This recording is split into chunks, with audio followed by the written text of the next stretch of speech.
Bonjour Elisabeth Noir. Bonjour Nicolas. Après le congrès de l'Union calédonienne, vous recevez ce matin le premier vice-président de l'UC. Gilbert Thuénon est notre invité du matin. Bonjour. Bonjour. Merci d'accepter notre invitation pour revenir effectivement sur le 52e congrès de l'Union calédonienne qui était réuni à Vaud au début du mois. Vous en avez fait le compte-rendu face à la presse lundi. D'abord, pas de changement. Le président a été reconduit ainsi que l'ensemble du bureau, dont vous-même au poste de vice-président. Oui, c'est la stabilité au sein de l'UC. On avait besoin de ça parce que nous arrivons à des moments importants de l'accord de Nouméa. Il fallait stabiliser le bureau et puis voilà, le Congrès a décidé de reconduire l'équipe. De jouer la continuité. Dans l'actualité, une réaction peut-être sur l'élection présidentielle. Le second tour opposera donc Emmanuel Macron à Marine Le Pen. L'UC ne donne pas de consigne de vote et même... Est-ce que vous appelez quand même vos militants à aller voter ou pas du tout? Non, la consigne avait été donnée à notre comité directeur de Téné-Bourail il y a plus d'un mois de ça. Donc la consigne, c'était non-participation à ces élections présidentielles. Donc dans le cadre du second tour, la consigne demeurera. Et donc pas de consigne de vote et pas d'appel à participer à cette élection. Pour en venir directement au 52e congrès de l'Union calédonienne, qu'est-ce qu'il faut en retenir exactement? C'est quoi le message essentiel? Ben, la première des choses, c'est que ça faisait longtemps qu'on ne s'était pas vu en congrès, parce qu'habituellement, les congrès de l'Union calédonienne se tiennent au mois de novembre. Mais compte tenu du confinement, de la crise sanitaire et des difficultés qu'on a connues l'année dernière, donc ce congrès a été reporté. Les militants avaient hâte de se voir, et puis surtout, nous avons, pour ainsi dire, eu le temps de préparer convenablement ce congrès. Des documents de travail ont été envoyés aux structures de base et nous avons demandé à ce qu'ils travaillent sur trois thèmes sur ce congrès, à savoir, compte tenu du fait que nous arrivons aux confins de l'accord de Nouméa, c'était un bilan politique à notre niveau, savoir ce qui a été fait, ce qui a été bien fait, ce qui a été mal fait, quels sont les limites qu'on a connues dans le cadre de l'application de l'accord de Nouméa. La seconde chose consistait à se réinterroger sur les politiques publiques au quotidien, parce que c'est bien de parler prochainement de l'avenir de notre pays, mais il était important pour l'Union calédonienne de se pencher sur le quotidien de nos populations, la vie de tous les jours, l'économie, les finances, la santé. Voilà, tous ces sujets-là ont été évoqués. Et puis, il s'agissait pour nous aussi de conforter nos statuts et notre règlement intérieur.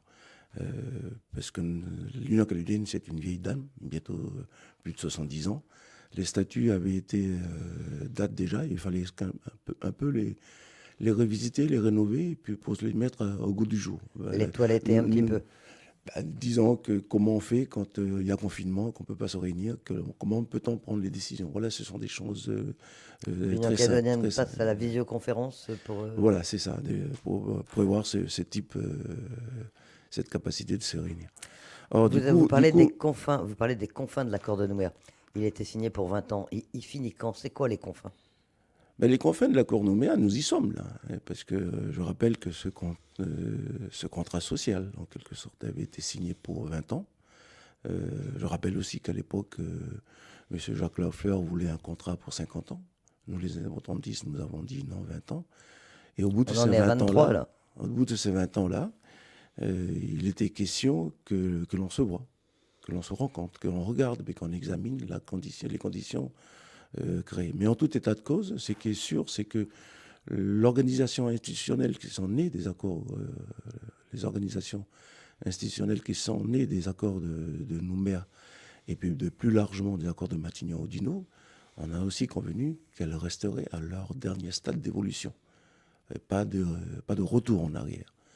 Donc voilà, Tant qu'il n'y a pas de nouveaux statuts discutés et adoptés. Pas de nouveaux statuts discutés. On applique les choses telles qu'elles sont rendues aujourd'hui. Mais on ne va pas rester dans le statu quo comme ça pendant des années ou des décennies. C'est bien le sens du congrès de Boyenne. Quand je disais qu'on faisait le bilan, c'était aussi pour se préparer pour faire le bilan, mais pas faire le bilan pour faire un bilan. C'est faire le bilan pour se projeter, pour regarder, compte tenu de notre engagement de l'accord de Nouméa, et comment nous entrevoyons la suite. Voilà, donc ce congrès a été sans ambiguïté, à savoir que pour l'Union calédonienne, il faut qu'on arrive à s'entendre d'ici 2025 pour sortir de l'accord de Nouméa. Et pour nous, il faut qu'on en revienne aux fondamentaux de l'accord. Or, les fondamentaux de l'accord, c'est bien la décolonisation de notre pays. Et on ne cesse de rappeler les dernières phrases de l'accord de Nouméa, cet accord qui a été constitutionnalisé et qui fait qu'il est indiqué à la fin de ce processus, l'État reconnaît la vocation de la Nouvelle-Calédonie à sa pleine émancipation. Donc c'est de tout ça dont Pleine il faut parler. émancipation, c'est pas indépendance, c'est pas souveraineté. Ça fait 23 ans qu'on parle des mots, qu'on les pèse au trébuchet. Mais c'est Vous savez bien surtout, que ça veut pas dire ça. mais c'est pas, pour nous, c'est pas statu quo. Et pour nous, c'est pas retour en arrière. Mais alors, vous ne voulez parler Or, en ce moment, nous, ce qui nous gêne, c'est que l'accord a été signé par 3 partenaires, et aujourd'hui, nous avons 2 partenaires en face de nous. L'État qui avait l'habitude de jouer l'arbitre, d'être neutre dans le jeu de l'accord de Nouméa. Et ça s'est passé comme ça durant ces 23 ans d'application de l'accord de Nouméa. Le 20 octobre dernier, le Premier ministre français a pris part pour une Calédonie française. Donc, c'est quoi le projet de la France pour la Nouvelle-Calédonie? Vous faites allusion à une déclaration de Jean Castex au Sénat en octobre 2000. En octobre 2021, en répondant à une question de monsieur le sénateur Frougier. Donc, on n'est peu plus clair. L'État a choisi son camp. Lui qui était arbitre, c'est quoi son projet pour la Calédonie? Alors, je le rappelle aussi que pendant toutes ces années de réunion du comité de signataires, l'Union calédonienne n'a eu de cesse à demander aux représentants de l'État c'est quoi votre vision pour l'avenir de la Nouvelle-Calédonie. Et vous avez eu des réponses? On n'a jamais eu de réponse. Les seules réponses que nous avions eues, c'est ce document que nous avons réclamé et qui a porté le document sur le oui et le non. Les seules réponses que nous avons eues, c'est très récemment avec Emmanuel Macron, cette politique indo-pacifique. C'est encore très récemment Sébastien Lecornu qui dit il faut faire attention parce que dans le cadre du prochain référendum, il y aura des interférences internationales, il y a des risques, ainsi de suite. Voilà les réponses que nous avons eues. Mais quant au projet que la France entend proposer aux Calédoniens, nous n'avons jamais rien eu, malgré nos demandes. Donc c'est de ça qu'il faudra discuter. Et nous, à l'UCI, ce que l'on dit, c'est que quand on prend parti, on parlait de match de foot là, Chelsea, Real Madrid, si l'arbitre avait marqué pour un camp ou pour un autre, ça ne marche pas. Mais donc aujourd'hui, vous ne voulez parler qu'avec l'État, c'est votre seul interlocuteur? Ah non, du tout. Ce n'est pas les propos de l'UC. Dans ce congrès-là, beaucoup de grands responsables UC ont aussi dit attention, et il faut poursuivre la discussion qu'on a l'habitude d'avoir avec nos partenaires locaux. Et cette discussion-là, elle se déroule normalement. Mais c'est l'État qui a pris possession de notre pays. C'est la France qui a pris possession de notre pays. Donc quand on dit qu'on en revient aux fondamentaux de l'accord de Nouméa, moi j'invite vos éditeurs, Elisabeth, à relire très sérieusement le préambule de l'accord de Nouméa. Et tout y est dans le préambule de l'accord de Nouméa. Et c'est ça que l'on veut, que les discussions claires soient reprises sur ça. Parce qu'on a signé un document, on l'a constitutionnalisé, et aujourd'hui, on semble faire fi de ce document-là. Et c'est ça qui nous gêne aujourd'hui. Pour préparer l'avenir, vous envisagez donc des réunions parallèles, d'une part avec l'État, d'autre part avec vos partenaires, et puis vos partenaires non indépendantistes qui parleraient avec l'État? Ça va être un peu compliqué, non, tout ça? Non, je pense que ça... De toute façon, je dois le rien à personne. Ça s'est passé comme ça pour l'accord de Nouméa. Donc, il ne faut pas non plus faire tout un pataquès.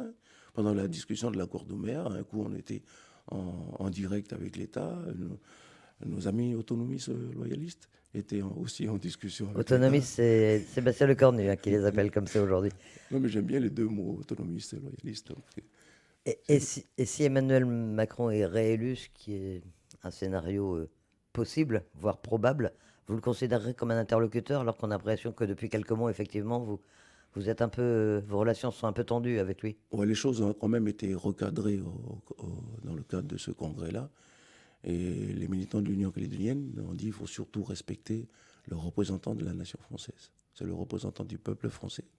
Il sera élu par le peuple français et on le respectera. Vous discuterez également si c'est Marine Le Pen qui est élue à la présidence de la République? Oui, bien sûr. À part Jean-Luc Mélenchon qui a souhaité un 4e référendum, et c'est parce que vous souhaitez, l'UC n'a pas demandé de 4e référendum. Non, l'UC est clair. Donc, il faut qu'on discute de la pleine souveraineté. Et nous, on parle comment dire, d'une indépendance à l'anglo-saxonne, c'est-à-dire qu'on se fixe un délai d'ici 2025. Et dans ce cadre-là, on bosse pour préparer cette indépendance, pour préparer cette pleine souveraineté. Mais vous prenez en compte les résultats du troisième référendum, vous estimez que les 3 référendums de l'accord de Nouméa ont eu lieu et que Nous, on l'a toujours dit. c'est terminé sur ce plan-là. Nous, de toute façon, la troisième référendum, on n'y était pas. Il ne nous a pas concernés. On ne nous a pas écoutés, donc ça ne nous concerne pas. Voilà. Mais à part. Mais à ce titre-là, on a aussi parlé du troisième référendum. Mais et je crois que malheureusement, c'est dommage que, comment dire, que l'organisation a été maintenue, parce qu'on a senti quand même beaucoup de gens revenir parler de la souffrance, entre guillemets, qu'il y a eu autour de cette période-là où on n'a pas pu faire les choses comme il fallait, compte tenu des mesures très contraignantes autour des confinements, quoi. Voilà. Mais maintenant, il a eu lieu, ça y est, vous ne souhaitez pas qu'on en organise à nouveau, hein. Non, non. Contrairement à Ce sera l'objet de nos discussions. amis de l'UNI. Ce sera l'objet de nos discussions avec nos partenaires et nos camarades du Front, oui. Dans ce congrès de l'UC, le discours de votre président réélu, mais il a pensé son discours avant d'être élu, Daniel Goa, a fait beaucoup parler. Est-ce que ça correspond vraiment au temps d'aujourd'hui de durcir le ton à ce point-là comme il a pu le faire? Ce congrès était un congrès dense et nous avons aussi mesuré comment dire, les traumatismes du 12 décembre dernier. Et c'est vrai qu'au début, il y avait beaucoup de couleurs. Beaucoup de couleurs et beaucoup de douleurs. Et à la suite de ça, beaucoup de colère de la part des militants et des responsables. Mais comme nous avons travaillé pendant 3 jours, au bout du temps, les choses se sont petit à petit apaisées. Mais c'était conforme au climat du Congrès. Un climat dense, des gens en colère, des gens décidés. Et la discussion, les débats, qui étaient des débats denses, qui étaient des débats importants, des échanges parfois assez durs entre nous, ont permis, à la fin du Congrès, de sortir avec des décisions beaucoup plus apaisées. Parce qu'au début, personne n'en voulait plus, quoi. Mais nous avons eu le temps de faire, je l'ai dit tout à l'heure, hein, on a eu le temps, 1 mois auparavant, de faire travailler nos structures de base. Et donc, les gens étaient venus décider au début, mais ils sont venus aussi avec des propositions et beaucoup d'intelligence dans les propositions. Donc, quand on dit qu'il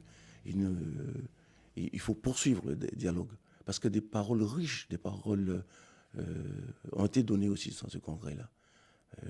Des militants sont venus nous dire, attention, nous, l'Union calédonienne, nous sommes les héritiers de la paix, nous sommes les héritiers du dialogue. Donc même si nous sommes en colère, il faut toujours avoir ça en tête.